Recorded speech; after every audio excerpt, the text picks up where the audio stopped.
नमस्कार. Share market Marathi या YouTube चॅनलवर आपल्या सर्वांचं हार्दिक स्वागत. आजच्या व्हिडिओमध्ये आपण बुधवार दिनांक 25 मार्च 2026 साठीचं इंडेक्सचं विश्लेषण करणार आहोत.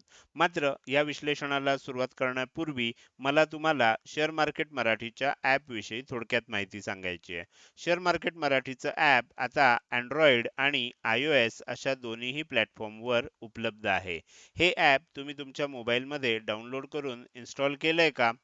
जर केलं नसेल तर आजच करा. याचं कारण असं आहे की शेअर मार्केट मराठीच्या सर्व सर्व्हिसेस आता ॲपच्या माध्यमातून उपलब्ध आहेत. यामध्ये शेअर मार्केट मराठीचे फ्री कोर्सेस, प्रीमियम ग्रुप आणि पेड कोर्सेसचा समावेश आहे. हे ॲप तुम्हाला जर डाउनलोड करून इन्स्टॉल करायचं असेल तर त्याची लिंक या व्हिडिओच्या डिस्क्रिप्शनमध्ये तसंच कमेंट सेक्शनमध्ये जी पहिलीच कमेंट आहे ज्याला आपण पिन कमेंट म्हणतो तिथे उपलब्ध करून देण्यात आलेले आहेत. तिथे जाऊन तुम्ही हे ॲप डाउनलोड करून इन्स्टॉल करू शकता. हे झालं शेअर मार्केट मराठीच्या ॲप विषयी थोडक्यात माहिती. आता आपण आपल्या मूळ विषयाकडे परत येऊया आणि आज मंगळवारी इंडेक्समध्ये कशाप्रकारे मूव्हमेंट झाली आणि उद्या बुधवारी कशाप्रकारे होऊ शकते याचं विश्लेषण करण्यासाठी डायरेक्टली जाऊया चार्टवर. आणि इथे मी निफ्टी 50चा 15 मिनिट टाइम फ्रेम मधला चार्ट ओपन केलेला आहे. काल जे विश्लेषण केलं होतं त्यामध्ये मी तुम्हाला स्पष्ट सांगितलेलं होतं की जर समजा 22,465 च्या खाली किंमत टिकली तरच ही खालची जी 3 टार्गेट आहेत ही ऍक्टिव्हेट होतील. काल मी तुम्हाला पहिल्यांदा ही 3 टार्गेट मागच्या 2 दिवसापासून आपण देतोय आणि त्यानंतर ज्या वेळेला किंमत इथे येऊन यायला लागली त्यावेळेला सांगितलं जर हे तिसरं टार्गेट सुद्धा ब्रेक झालं तर मग आणखी नव्यानं 3 टार्गेट ऍक्टिव्हेट होतील आणि ती 3 टार्गेट आपल्याला इथे खाली दिलेली होती. आता तुमच्या लक्षात आलं असेल की आज जेव्हा गॅप अप ओपन झालं तर कालच्या दिवसभरात कधीही 22,465 ला टच सुद्धा झालं नाही. त्यामुळे त्याच्या खाली ब्रेकआउट होण्याचा प्रश्नच नाही. त्यामुळे आपल्याला ही जी 3 टार्गेट दिलेली होती ती ऍक्टिव्हेटच झाली नाहीत. मी आता ती काढून टाकतोय. तर सगळ्यात पहिल्यांदा ही कन्सेप्ट आपल्याला लक्षात घेतली पाहिजे. आपले जे पेड कोर्सचे सदस्य आहेत, प्रीमियम ग्रुपचे सदस्य आहेत किंवा ज्यांनी चॅनल मेंबरशिप घेतली आहे त्या सर्वांना माहिती आहे. त्याच्यामध्ये मी क्लिअर कट लिहून पण दिलेलं होतं मार्केट चालू असताना की ही लेवल तुटली, याच्या खाली किंमत टिकली तरच आपल्याला ती टार्गेट आहेत ती ऍक्टिव्हेट होतील. वेळेच्या आधी मी हा तुम्हाला मेसेज देतोय असंही तिथे लिहिलेलं होतं. त्यामुळे थोडं सावध राहणं आवश्यक आहे. कुणीही घाई गडबड करून निर्णय घेऊ नये. त्याचबरोबर मागच्या एक 8-10 दिवसापासून मी सांगतोय की 20 तारखेच्या आसपास म्हणजे अलीकडे 2-3 दिवस किंवा पलीकडे 2-3 दिवस आपल्याला मार्केटमध्ये लो लागू शकतोय आणि त्यानंतर मार्केटमध्ये कदाचित तेजी होऊ शकते. तर आता आपल्याला लगेच एका दिवसावरनं काही आपण निष्कर्ष काढणार नाहीये. आणखीन काही दिवस जाऊ द्या. मग आपल्याला आपण जे ते हे केलं होतं 20 तारीखच्या आसपास जे आपण आपल्याला अंदाज व्यक्त केला होता तो अंदाज खरा ठरला की नाही हे सुद्धा आपल्याला लक्षात येऊ शकेल. आता हे झालं आपण काय विश्लेषण केलं होतं त्यानुसार काय झालं. आजच्या ह्याच्यासाठी आता आपण काय करूया ह्या 3 टार्गेटचंही काम संपलंय त्यामुळे ही 3 टार्गेट मी आता काढून टाकतोय. येस. त्याचसोबत काल आणखीन एक विश्लेषण केलं होतं. ते व्हिडिओमध्ये सांगितलं नव्हतं, पण जे मी सर्व लोकांना लाईव्ह अपडेट देत असतो, तर त्याच्यामध्ये सांगितलं होतं. ते अपडेट असं होतं, की वरच्या बाजूला जर बघितलं तर 22,875 ची लेव्हल आहे. खालच्या बाजूला बघितलं तर 22,660 ची लेव्हल आहे आणि मी सांगितलं होतं, की हा रेझिस्टन्स झोन असणार आहे. असं मी कालच सांगितलेलं होतं. बरोबर? काल काय झालं आणि कधी सांगितलं होतं इथून किंमत जेव्हा वर जायला लागली तेव्हा सांगितलं होतं. काल काय झालं बरोबर ह्या रेझिस्टन्स झोनच्या खालच्या बाजूला टच झालं आणि सेलिंग स्टार्ट झाली. आज काय झालं? आज बरोबर वरच्या लेव्हलच्या आसपास म्हणजे तिथे ओपन झालं. वर जायचा प्रयत्न केला. हा रेझिस्टन्स झोन असल्यामुळे किंमत खाली आली. हे खाली येत असताना सुद्धा मी सांगितलं होतं की 22,775 च्या किंमत खाली टिकली तर मग 22,660 पर्यंत जाऊ शकते आणि 22,660 ब्रेक झाली तर आणखीन खाली जाऊ शकते. आता 22,660 ब्रेक झाली आहे का आपल्याला आपण चेक करूया. आपला नियम काय असतो कोणतीही लेवल जर खालच्या बाजूने ब्रेक व्हायची असेल तर एखादी रेड कॅन्डल ह्याच्या खाली क्लोज व्हावी लागते. समजा ही रेड कॅन्डल आहे ही ह्याच्या खाली क्लोज झाली. नेक्स्ट कॅन्डलनं आपल्याला हा लो ब्रेक करावा लागतो. बरोबर. आता इथे चेक करा, ही जी मोठी कॅन्डल बनली, ही ह्या लेवलच्या खाली क्लोज झाली नाही. नेक्स्ट कॅन्डल ही जी होती, ही कॅन्डल ह्या लेवलच्या खाली क्लोज झाली. बरोबर. आता ह्याचा लो तुटलाय का नेक्स्ट कॅन्डलनं? नाही. नेक्स्ट ग्रीन कॅन्डल बनली आणि पुन्हा तेजी व्हायला लागली. म्हणजे आपण जर बघितलं तर 22,660 ही लेवल ज्या पद्धतीनं आपण विश्लेषण करतो. बरं, हे काही मी आजच्या दिवसासाठी काहीतरी मॅनिप्युलेशन करून सांगतोय असं नाही. आपले हजार भाग झालेले आहेत. कितीही मागे जाऊन तुम्ही चेक केलत, तर मी नेहमी सांगतो कोणतीही लेवल ब्रेक झाली असं आपण तेव्हाच म्हणतो. खालच्या बाजूनं ब्रेक झाली तर इथे दाखवलंय. वरच्या बाजूनं ब्रेक होण्यासाठी काय लागतं? एक ग्रीन कॅन्डल क्लोज व्हावी लागते त्याच्यावर आणि नेक्स्ट कॅन्डलनं त्याचा हाय ब्रेक करावा लागतो. तेव्हा आपण म्हणतो की ही लेवल वरच्या दिशेनं ब्रेक झाली. तर अशा पद्धतीनं आपण नियम बनवलेत. त्यामुळे काय होतं? अशा प्रकारचे जे फॉल्स ब्रेकआउट आहेत ह्याच्यामध्ये आपण अडकत नाही, फसत नाही. ओके. तर माझ्या मते आता तुम्हाला ते लक्षात आलं असेल. त्यानंतर काय झालं? किंमत वर जायला लागली. वर जायला लागल्यानंतर मी तुम्हाला आणखीन पण वरच्या बाजूला जात असताना आज लाईव्ह मार्केटमध्ये गोष्टी सांगितल्या होत्या. कुठपर्यंत जाऊ शकते. आता इथे जर तुम्ही बघितलं तर तुमच्या लक्षात येईल आतापर्यंत काय झालंय? खूप मोठं सेलिंग आलं. त्यानंतर हा बाउन्स झाला, परत खाली चाललंय आणि परत वर चाललंय. म्हणजे हा डब्ल्यू पॅटर्न बनण्याची शक्यता होती. जेव्हा ही तेजी होत होती त्याच वेळेला सांगितलं डब्ल्यू पॅटर्न बनू शकतो. आणखीन एक लेवल दिली होती 22,940 वगैरे अशी काही लेवल दिली होती. त्याच्यावर जर टिकलं तर 23,055 पर्यंत किंमत जाऊ शकते असं सांगितलं होतं. आणि 23,055 ही जी लेवल होती ही मेक ऑर ब्रेक लेवल आहे असं सांगितलं होतं. याचा अर्थ काय? ही लेवल जर वरच्या बाजूनं ब्रेक झाली तर आणखीन तेजी होऊ शकते. ह्या लेवलला जर रेझिस्टन्स घेऊन किंमत खाली आली तर आणखीन सेलिंग होऊ शकतं. त्याला मेक ऑर ब्रेक लेवल असं म्हणतात आणि ती लेवल मी सांगितलेली होती. तुम्ही बघू शकता आपल्या ह्या ज्या अशा महत्त्वाच्या ॲस्ट्रो लेवल असतात, या प्रत्येक ठिकाणी मार्केट त्याला रिस्पेक्ट करतं. तुम्ही इथे चेक करा, इथे तुम्हाला रिस्पेक्ट झालेला दिसतोय. इथे चेक करा, ह्या कॅन्डलला ही कॅन्डल ब्रेकआउट देत होती. पण ह्या कॅन्डलला ब्रेकआउट देणं शक्य झालं नाही कारण एवढी मोठी वीक बनवली. इथे रेझिस्टन्स घेतला म्हणजे इथे सुद्धा रिस्पेक्ट दिला आणि त्यानंतर ब्रेकआउट मिळालं. ब्रेकआउट मिळाल्यावर ह्या लेवलला सुद्धा तुम्ही चेक करू शकता रिस्पेक्ट मिळाला आणि किंमत खाली यायला लागली. आपल्या ज्या ज्या ॲस्ट्रो लेवल असतात त्या त्या ठिकाणी मार्केट त्या लेवलला रिस्पेक्ट नेहमीच करतं असा आपला अनुभव आहे.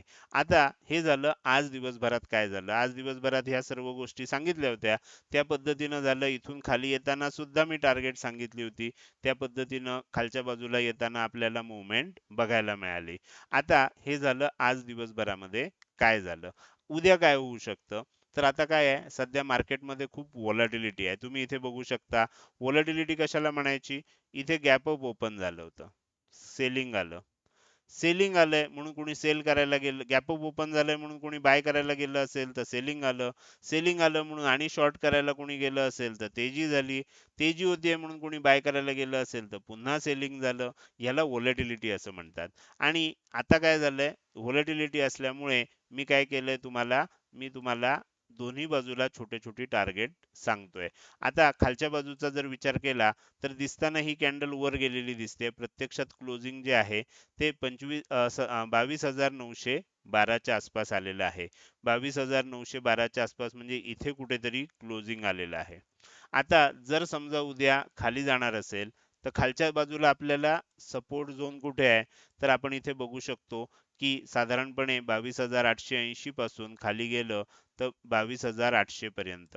म्हणजे साधारणपणे आपल्याला असं म्हणता येईल की 22,800 ते 22,880 हा सपोर्ट झोन आहे. किंमत काय होऊ शकते? ह्या झोनमध्ये येऊन वर जाऊ शकते किंवा थोडंसं खाली जाऊन सुद्धा वर जाऊ शकते. म्हणजे ह्या झोन म्हणजे 22,800 म्हणजे अगदी 22,800 ला टच होईल असं नाही. त्याच्या थोडंसं खाली जाऊन सुद्धा वर येऊ शकते. पण जर किंमत खाली येणार असेल तर ह्या ठिकाणी कुठेतरी म्हणजे 100-1 पॉइंट आणखीन खाली येऊ शकते. 100-125 पॉइंट त्याच्यापेक्षा जास्त येण्याची शक्यता कमी आहे. आणि त्यानंतर जर वर जायला लागली आणि 23,055 ही लेवल जर ब्रेक झाली किंवा डायरेक्ट असं झालं म्हणजे खाली आलीच नाही किंमत, गॅप अपच ओपन झालं, फ्लॅट ओपन झालं आणि वर जायला लागलं आणि जर समजा 23,055 ही लेवल वरच्या दिशेनं ब्रेकआउट झाली तर मग काय होऊ शकतं? 23,170 हे टार्गेट येऊ शकतं. त्याच्याही वर टिकलं आणि ब्रेकआउट झालं तर 23,320 हे टार्गेट आपल्याला बघायला मिळू शकतं. अर्थात इथे लक्षात घ्या, की इथून वर जात असताना हे जे पहिलं टार्गेट आहे, इथून जर वर टिकलं तर ह्याचीच आपण जास्त अपेक्षा ठेवू शकतो. हे टार्गेट लगेचच येईल असं नाही, नंतर येऊ शकतं. तर त्याच्यासाठी थोडीशी वाट बघायला लागू शकते. म्हणजे किंमत काय होईल, थोडी वर जाईल, परत थोडी खाली येईल, मग वर जाताना जाऊ शकते. अशा प्रकारे काहीतरी त्याच्यामध्ये आपल्याला प्राइस ॲक्शन बघायला मिळू शकते. तर त्यामुळे आता जे सध्या परिस्थिती दिसते, मी तुम्हाला दोन्ही बाजूला सांगितलंय. ह्या लेवलच्या वर जात असेल तर काय होऊ शकतं, आणि खाली जात असेल तर कुठे सपोर्ट घेतला जाऊ शकतो. माझ्या मते निफ्टी फिफ्टीचं विश्लेषण तुमच्या लक्षात आलं असेल. उद्या ओपन झाल्यानंतर लाईव्ह मार्केटमध्ये जे आपले पेड कोर्सचे सदस्य आहेत, प्रीमियम ग्रुपचे सदस्य आहेत, आणि जे चॅनल मेंबरशिप ज्यांनी घेतली आहे त्यांना ते अपडेट दिलं जाईल. चालू मार्केट असताना वेळोवेळी जेव्हा जेव्हा गरज असते तेव्हा तेव्हा ती अपडेट दिली जातात. तर हे झालं निफ्टी फिफ्टीचं विश्लेषण. आता आपण पुढे जाऊया आणि बँक निफ्टीचं विश्लेषण करायला सुरुवात करूया. सेम पद्धतीनं बँक निफ्टीचं विश्लेषण आहे, त्यामुळे बँक निफ्टीमध्ये मी जास्त काही तुम्हाला सांगत बसणार नाही, की काय सांगितलं होतं, काय झालं. सर्व गोष्टी तुमच्या डोळ्यासमोरच आहेत. आता इथे जर आपण बघायला गेलो तर आपल्याला एक गोष्ट लक्षात येईल, की किंमत जर खाली जाणार असेल तर कुठपर्यंत जाऊ शकते. खाली जाणार असेल तर 52,540 आहे. बरोबर, आता क्लोजिंग कुठे आलंय, 52,605 च्या आसपास आलंय. इथे 745 ला क्लोजिंग दिसतंय, प्रत्यक्षात कुठे आलंय, 605 च्या आसपास, म्हणजे इथेच क्लोजिंग आलंय. बरोबर. तर त्यामुळे किंमत जर खाली जाणार असेल तर 52,540 पर्यंत जाऊ शकते. ह्याच्या खाली टिकली तर कुठपर्यंत जाऊ शकते, 52,420 पर्यंत जाऊ शकते. याच्या खाली टिकली तर कुठपर्यंत जाऊ शकते, 52,325 पर्यंत जाऊ शकते. म्हणजे तुमच्या असं लक्षात येईल, की जवळजवळ 300 पॉईंट आणखीन खाली जायला स्कोप आहे बँक निफ्टीमध्ये. कदाचित त्याच्या खाली सुद्धा जाऊ शकते, 52,325 च्याही थोडीशी खाली जाऊन मग वर येऊ शकते, असं पण होऊ शकतं. त्यामुळे थोडंसं सावध राहणं आवश्यक आहे. जर किंमत खाली जाणार असेल तर ह्या एरियामध्ये, ह्या 300 सव्वा 300 पॉईंटच्या एरियामध्ये सपोर्ट घेतला जाण्याची शक्यता आहे. मात्र जर फ्लॅट ओपन झाली, गॅप अप ओपन झालं आणि किंमत वर जायला लागली, तर वर जात असताना काय आहे, 53,000 ही राऊंड फिगर आली आहे. कधी कधी ऍस्ट्रो लेवलला सुद्धा अशा राऊंड फिगर येतात. तर 53,000 ही मेक ऑर ब्रेक लेवल आहे. ह्याचा अर्थ काय, तर जर ह्याच्या वर टिकलं तर आणखीन तेजी होऊ शकते. ह्याच्या खाली यायला लागलं तर मग परत सेलिंग वाढू शकतं. जर उद्या इथून वर जायला लागलं तर आणखीन वर जाण्याची शक्यता जास्त आहे, आणि वर गेल्यानंतर डायरेक्ट 53,320 चं पहिलं टार्गेट आहे, आणि त्याच्याही वर टिकलं तर 53,725 चं टार्गेट आहे. अशी मोठी मोठी टार्गेट मग वरच्या दिशेनं ओपन होतील. अर्थात ही सगळी टार्गेट असं स्ट्रेट मार्केट जाईल का, नाही जात. कायम लक्षात ठेवा, किंमत वर जात असताना थोडीशी वर जाते, खाली येते, परत थोडीशी वर जाते, खाली येते, परत वर जाते, खाली येते, असं करत करत वर जाते किंमत. तर त्यामुळे सर्व टार्गेट एकदमच येतील, आणि हे दाखवताना तरी मी थोडं थोडंच खाली दाखवलं. खूप कधी कधी व्होलाटाईल मुवमेंट होऊन आपल्याला किंमत मुवमेंट करताना बघायला मिळते. तर हे झालं निफ्टी आणि बँक निफ्टीचं विश्लेषण. पुढे जाऊन आपल्याला सेन्सेक्सचं विश्लेषण करायचंच आहे. मात्र त्यापूर्वी मला तुम्हाला शेअर मार्केट मराठीच्या यूट्यूब चॅनल मेंबरशिप विषयी अधिक माहिती सांगायची आहे. तुम्ही आपल्या यूट्यूब चॅनलवर गेलात आणि तिथे सबस्क्राईब बटनच्या शेजारी आता तुम्हाला जॉईन बटन दिसायला लागलं असेल. या जॉईन बटनला क्लिक करून तुम्ही आपल्या यूट्यूब चॅनलची मेंबरशिप घेऊ शकता. त्याच्या आधी जॉईन बटनला क्लिक केल्या केल्या तुम्हाला तिथे सर्व माहिती दाखवली जाते. ती व्यवस्थित वाचा आणि त्याच्या हिशोबानं कोणती मेंबरशिप घ्यायची हे ठरवा. सध्या ब्रॉन्झ, सिल्वर, गोल्ड आणि प्लॅटिनम असे 4 मेंबरशिपचे प्रकार आहेत. पण ह्याच्यामध्ये तुम्ही कमीत कमी गोल्ड मेंबरशिप घेणं अपेक्षित आहे. कारण सध्या ह्या 2 मेंबरशिपसाठी आपण अजूनही सर्व्हिस चालू केलेली नाही. लवकरात लवकर सर्व्हिस चालू होईल आणि त्यानंतर तुम्ही ह्या मेंबरशिप सुद्धा घेऊ शकता. सध्या गोल्ड मेंबरशिप आणि प्लॅटिनम मेंबरशिपसाठी आपल्याला सर्व्हिस चालू आहे. त्याची तुम्ही मेंबरशिप घेऊ शकता. तुम्ही जर ह्या आधी शेअर मार्केट मराठीचा कुठलाही पेड कोर्स केलेला असेल किंवा प्रीमियम ग्रुपचे सदस्य असाल, तर तुम्हाला सर्व अपडेट आपला जो प्रीमियम ग्रुप आहे टेलिग्रामवर, तर त्याच्यामध्ये दिले जात आहेत. आणि तुम्हाला गोल्ड मेंबरशिपमध्ये जे जे अपडेट दिले जातात ते सर्व अपडेट इथे मिळत आहेत. त्यामुळे तुम्हाला सर्व ॲस्ट्रो मार्केट अपडेट मिळतायत. तुम्हाला वेगळी मेंबरशिप घेण्याची गरज नाहीये. त्यानंतर जर तुम्ही बघितलं तर तुम्हाला अधिक माहिती जर पाहिजे असेल, इथे जॉइन बटनवर क्लिक केल्यावर सुद्धा माहिती वाचता येते. पण आणखीन जर तुम्हाला मराठीत अधिक माहिती पाहिजे असेल, तर तुम्ही काय करू शकता, ह्या नंबरवर WhatsApp मेसेजद्वारे मला YouTube चॅनल मेंबरशिप विषयी अधिक माहिती पाहिजे असा मेसेज पाठवा. लक्षात ठेवा, ह्या नंबरवर कुठल्याही प्रकारचा साधा WhatsApp, कुठलाही कॉल करू नका. फक्त मेसेज पाठवा, कारण ह्याच्यावर केलेले कॉल स्वीकारले जात नाहीत. तर त्यामुळे WhatsApp मेसेज पाठवा, त्याला रिप्लाय दिला जाईल आणि YouTube चॅनल मेंबरशिप विषयी अधिक माहिती तुम्हाला मराठीमध्ये पाठवली जाईल. तर हे झालं आपल्या YouTube चॅनल मेंबरशिप विषयी. आता आपण पुढे जाऊया आणि राहिलेला इंडेक्स म्हणजे सेन्सेक्सचं विश्लेषण करायला सुरुवात करूया. सेन्सेक्समध्ये पण निफ्टीप्रमाणेच सर्व गोष्टी आहेत, त्यामुळे मी आता त्याच्यामध्ये जास्त काही सांगत नाही. डायरेक्टली आपण लेवलचा विचार करूया आणि उद्या जर किंमत खाली जाणार असेल तर कुठपर्यंत जाऊ शकते. खाली जात असताना पहिल्यांदा 73,990 हे पहिलं आहे. दुसरी लेवल आहे 73,855 आणि तिसरी लेवल आहे 73,755.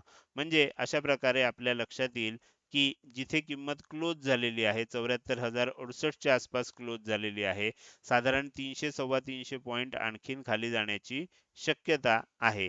तिथपर्यंत जाऊ शकतं, त्याच्याही थोडंसं खाली जाऊ शकतं आणि मग आपल्याला बाउन्स येऊ शकतो जर किंमत खाली जाणार असेल तर.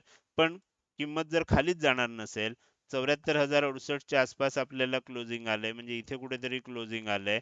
जर किंमत फ्लॅट ओपन झाली, गॅप अप ओपन झाली आणि वर जायला लागली, तर आपल्याला वाट बघावी लागेल 74,440 ही लेवल ब्रेक होतीये का. कारण 74,440 ही लेवल मेक और ब्रेक लेवल आहे.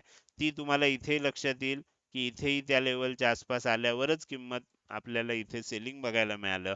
त्यामुळे 74,440 च्या वर टिकलं तरच आणखीन तेजी आपल्याला बघायला मिळू शकते आणि 74,000 मग वर जात असताना 805 त्याच्याही वर गेलं तर 75,270 अशी टार्गेट आपल्याला बघायला मिळू शकतात. हे झालं निफ्टी, बँक निफ्टी आणि सेन्सेक्स या 3 इंडेक्स मधलं उद्यासाठीचं विश्लेषण. आता आपण या व्हिडिओच्या शेवटी आलोय. जाता जाता मला तुम्हाला विचारायचं आहे की आजचा हा व्हिडिओ तुम्हाला कसा वाटला. आजचा व्हिडिओ जर तुम्हाला आवडला असेल तर नक्कीच तुम्ही या व्हिडिओला एक लाईक करू शकता. कसा वाटला हे कमेंट सेक्शन मध्ये टाईप करून सांगायला अजिबात विसरू नका. लक्षात ठेवा, तुमची एक लाईक आणि एक चांगली कमेंट हीच माझ्यासाठी प्रेरणा असते, ज्याच्या सहाय्यानं रोजच्या रोज हे विश्लेषणाचे व्हिडिओ मी बनवत असतो. त्यामुळे व्हिडिओ बघायला सुरुवात केल्या केल्या व्हिडिओला लगेच लाईक करा आणि व्हिडिओ बघून झाल्यानंतर तो कसा वाटला, काही प्रश्न असतील, शंका असतील किंवा तुम्हाला मला काही सांगायचं असेल तर ते कमेंट सेक्शन मध्ये टाईप करून अवश्य सांगा. त्याचसोबत आजचा व्हिडिओ तुम्ही अजूनपर्यंत बघताय आणि अजूनही जर तुम्ही शेअर मार्केट मराठी आपल्या युट्यूब चॅनलला सबस्क्राईब केलं नसेल तर कृपया सबस्क्राईब करा आणि शेजारी असणाऱ्या बेल आयकॉनला क्लिक करून ऑल असं नोटिफिकेशन निवडा. म्हणजे इथून पुढे रोजच्या रोज येणारे हे विश्लेषणाचे व्हिडिओ मी अपलोड केल्या केल्या तुम्हाला विनाविलंब बघता येतील. आजच्या व्हिडिओमध्ये मी इथेच आपली रजा घेतोय. धन्यवाद.